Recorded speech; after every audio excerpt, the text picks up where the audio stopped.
दिल्ली में कल हुई हिंसा के मामले में पुलिस ने एफआईआर दर्ज कर ली है और अभी तक 14 आरोपी दिल्ली पुलिस की गिरफ्त में आ चुके हैं। बाकी आरोपियों की तलाश भी जोर शोर से जारी है। दिल्ली पुलिस के पास हिंसा के करीब 100 वीडियोस हैं, जिनकी मदद से एक एक करके उस शख्स की पहचान की जा रही है, उसको बेनकाब कर रही है दिल्ली पुलिस, जो दिल्ली को दंगों की आग में झोंकने की साजिश में शामिल था।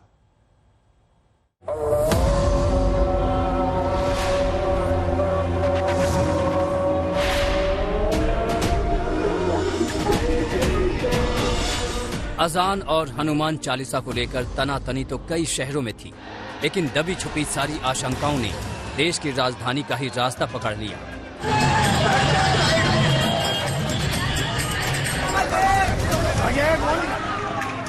शाम करीब 6 बजे भड़की हिंसा के दिल्ली पुलिस के पास सैकड़ों वीडियोज हैं, जिससे आरोपियों की पहचान और तलाश की जा रही है। इन वीडियोज में से कुछ चुनिंदा वीडियोज आज तक के पास भी हैं, जिनके जरिए हम कल शाम हुई हिंसा की साजिश की परत दर परत डिकोड करेंगे। बवाल भड़कने के साथ ही जहांगीरपुरी में भीड़ ने जुलूस को खदेड़ना शुरू कर दिया, लेकिन बात पथराव से काफी आगे बढ़ चुकी थी। पीछा करने वाली भीड़ के हाथों में तलवारें भी थीं, जो सड़कों पर सरेआम लहराई जा रही थी। पथराव से आगे बात फायरिंग तक बढ़ गई। जाहिर है दंगाई पूरी तैयारी के साथ थे। भीड़ भाड़ वाले इस वीडियोज में गोली चलने की आवाज साफ सुनी जा सकती है। ऐसी ही एक गोली अब सब इंस्पेक्टर मेदा लाल के हाथों में जा लगी। हिंसा वाली जगह के पास ही शराब दुकानें हैं।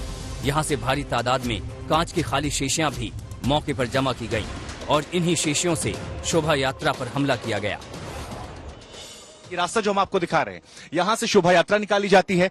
2 बार ये शोभा यात्रा आती है तो यहाँ पर सब कुछ शांत रहता है, लेकिन जब तीसरी बार शोभा यात्रा आती है तो जिस जगह पर हम मौजूद हैं यहाँ पर पत्थरबाजी होती है। ये पत्थरबाजी 2 समुदायों के बीच में होती है। कहा जाता है एक तरफ से इसकी शुरुआत होती है, वो इस पक्ष से आती है। बड़ी संख्या में यहाँ पर अगर आप देखेंगे तो आपको कांच जो है वो नजर आएंगे, ये बिखरे हुए कांच। हालांकि आज सुबह यहाँ पर साफ सफाई जो है वो कर दी गई है। पुलिस प्रशासन लगातार यहाँ मौजूद है और साफ सफाई से लेकर तमाम जो कानून व्यवस्था काम है वो चल रहा है। पुलिस की ऐसी तमाम गाड़ियां जो हैं वो आपको यहां नजर आ जाएंगी। 15 लोग ऐसे हैं जिन्हें अब तक हिरासत में ले लिया गया है। पुलिस के तमाम जवान जो हैं वो लगातार गश्त कर रहे हैं। 10 टीमों का गठन कर दिया गया है, वो लगातार यहां जांच पड़ताल चल रही है। ये वीडियो हालात काबू में आने के बाद का है। जहांगीरपुरी की सड़क पर पत्थर ही पत्थर नजर आ रहे हैं। अंदेशा है कि इन पत्थरों को बाकायदा सुनियोजित साजिश के तहत पहले से जमा किया गया था।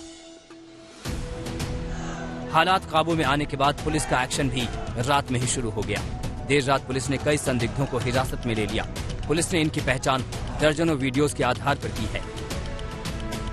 दिल्ली से अरविंद ओझा, आशुतोष मिश्रा और शुभांकर मिश्रा के साथ आज तक ब्यूरो। की साजिश ये सवाल बना हुआ है, लेकिन इस बीच में दिल्ली पुलिस ने जो एफआईआर दर्ज की है उसके मुताबिक ये हिंसा की जो साजिश है उसका खाका बन रहा है। और 2 किरदार जो इसके हैं वो 2 किरदार कौन है? पहला अंसार इसमें विवाद की शुरुआत इसी ने की थी, अंसार नाम के शख्स ने की थी और ये पहला किरदार बताया जा रहा है। शोभा यात्रा को ये शोभा यात्रा में पहुंचा और इसने रोक टोक शुरू की, वहां पर बहस शुरू की। उसके बाद बहस बढ़ी और बहस बढ़ने के बाद पथराव वहां पर शुरू हो गया।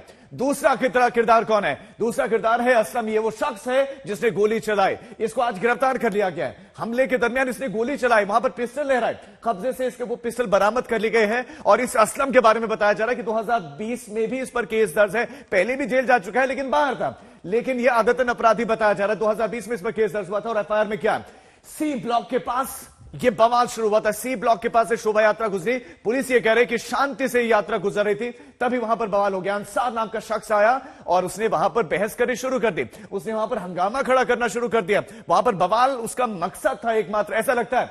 पथराव के साथ वहां पर फिर गोलीबारी शुरू कर दी। और गोली चलाने वाला शख्स कौन था? वो जो दूसरा किरदार हमने बताया, असलम। और एसआई मेदा लाल के हाथ में गोली लगी है, वो जख्मी है, उनका भी इलाज भी चल रहा है।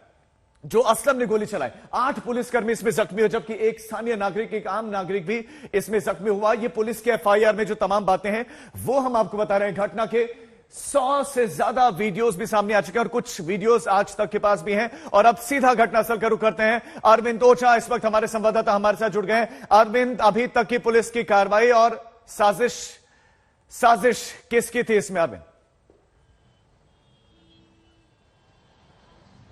जी देखिए, बिल्कुल तमाम जो साजिश है और साजिश की बू तो जरूर आ रही है, उसकी जांच होगी, लेकिन हमारे पास दो बड़ी खबरें हैं। पहली बड़ी खबर यह है कि जिस शख्स ने ओपन फायर किया था भीड़ की तरफ से, उसका नाम असलम है, उसे गिरफ्तार कर लिया गया है। 2020 में भी उसके ऊपर आपराधिक मामले दर्ज हुए थे। लेकिन जो दूसरी बड़ी खबर है, वो बड़ी खबर FIR के मुताबिक जो फिलहाल इस दंगे में मास्टरमाइंड के तौर पर उभरा है अंसार को पुलिस ने हिरासत में ले लिया है। ये अपने आप में बड़ी खबर है, क्योंकि FIR में बकायदा ये बताया गया कि अंसार जब शोभा यात्रा शांति से चल रही थी, उसी दौरान अंसार 4-5 लड़कों के साथ आता है। शोभा यात्रा में जो लोग मौजूद थे उनके साथ बहस होती है और उसके बाद हिंसक झड़प होते होते वो दंगे में तब्दील हो जाती है। तो जो अंसार नाम का शख्स है, पुलिस ने उसको हिरासत में लिया, उससे पूछताछ की जा रही है। जाहिर सी बात है, पूछताछ में काफी कुछ बड़े खुलासे होंगे। अगर ये साजिश होगी तो साजिश का पर्दाफाश भी होगा।